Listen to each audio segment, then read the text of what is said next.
Hello, and welcome to the channel. My name is Gadget Gilbo, and this is a MonsGeek for my lady. Can y'all see that? Oh my god, this camera sucks ass, bro. Just gonna place this right here as I do my little commentary. Please don't fall. Please don't fall. Please don't fall. If you fall, I'll cry. If you fall, I'll cry. Nice. So a little backstory for you guys. I actually put this build together a couple months ago. Her old keyboard, a little too clacky for her ears.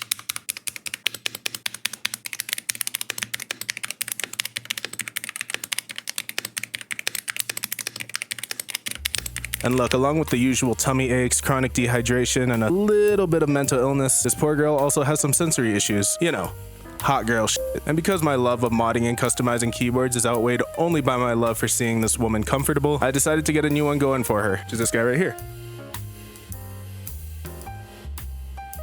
Just to talk a little bit about the keyboard itself, this is the MonsGeek M1W. Fuck, I rehearsed this so many times. The MonsGeek M1W-SP HE. And a quick disclaimer for you guys, I don't have much footage of it completely stock, but here's the box. That's what it used to look like. And if you want to see more of it in its original form, Google's got you covered. I have people in the house that might be angry about that. So this is a 75% Hall effect board that comes with ACCO's cream magnetic switches, all housed in a hefty aluminum case. That's hefty, my boy. Let me see if I got a scale. I can show y'all how hefty it is. Y'all see that? 4.682 pounds. That, my boy, is hefty. As well as that hefty aluminum case, we've also got a nifty little volume knob. Are the angles okay? Are y'all keeping up? Volume knob. This keyboard is also gasket mounted, but I did stuff this one a little tight, so yeah. Honestly, I do not remember much else about it because I bought it so long ago. But now it's look at that. Now it's discontinued. So clicking on its product page takes you to the V3 Hall effect. V3 and oh my god, wait. Pause, bro. What the hell? Wait, this is the V3. Why is this one so much cheaper? $109.99. $159.99. Why is this? This is the first one. This is like one of the first ones. Why is it so much more expensive? Okay, you know what? I'm done with this shit, bro. Get that out of my face. Get this out of my face in general. If you remember looking at the box, or if you did go and Google it, originally the case was a typical matte silver, and like these little sidebars on the side were like copper, maybe bronze color. And not gonna lie, I thought it was ugly as fuck. So in an attempt to give it a little bit of a glow up, which just took the help of a homie, a little bit of sanding, a few coats of spray paint, I went with a white and gold colorway because it reminds me of those old like Prime Warframes. Y'all remember that? Y'all ever play Warframe? The Prime colors were sick. Each component got about 3 layers of spray paint and 2 layers of glossy clear coat for that smooth finish. And I say smooth lightly because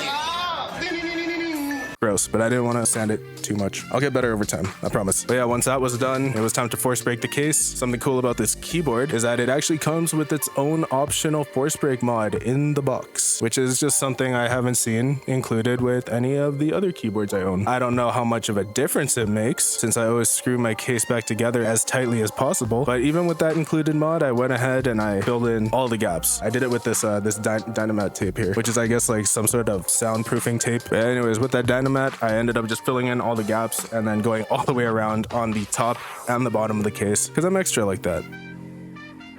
If you're into the keyboard modding, you know how it is. I had to hit the PCB with a tape mod. I actually hit it with so much tape that that's all that's filling this case. It's the fact that there's so many layers of tape on this thing. I'm talking 3 layers of masking, 2 layers of packaging tape, and I put 1 more layer of masking tape. It's like a big rectangular piece of tape that is also included in the box, which I thought was super cool as well. They gave you a tape mod. But then on top of that, I hit it with 3 layers of felt electrical tape. It's soft. And then I hit it with another 3 layers of that Dynamat tape. You know, if your ears are gonna hurt, man, I'm gonna try to make this thing like as muted as I can. But yeah, at a certain point, I was just doing shit. In terms of switches, I stuck with the ACCO cream yellows. They're low on the stem wobble, very slight, you know what I mean? It's very very slight. They're decently creamy and sound pretty good out of the box, but because I forgot to record any stock sound tests, I guess we'll never know. But to fix that, I opened them up, hand lubed the housings, soaked the stems and the springs in oil, and then added switch pads to the bottom housing. The result? Keys move very smoothly and a deeper, more refined sound. With the switch lubing, this is where the labor really kicks in, because each switch takes me about 3 to 5 minutes to open, hand lube, pad, and then close back up, assuming I'm not also distracted by like a YouTube video or something in the background. And this particular keyboard has 82 keys. So yeah, this was a 6-hour labor of love. For the keycaps, I went with the XVX Crystal Jelly keycaps. At first I was a little worried they'd be too clacky as well, but whether it was the build quality of the caps or the work I put into the board beforehand, they ended up sounding and looking pretty great. Another concern I had was perhaps the possible slipperiness of it. Since these caps have a smooth, glossy texture, I wasn't sure if they'd be too slick, but thankfully they've got a slight little indent that cradles the user's finger as they type. So now my baby can stay locked in during her ranked Hello Kitty Island adventures, which by the way, I also got her for her Valentine's Day gift. Anyways, that is quite enough yapping from me. Shout out to you if you made it this far. Time for a sound test.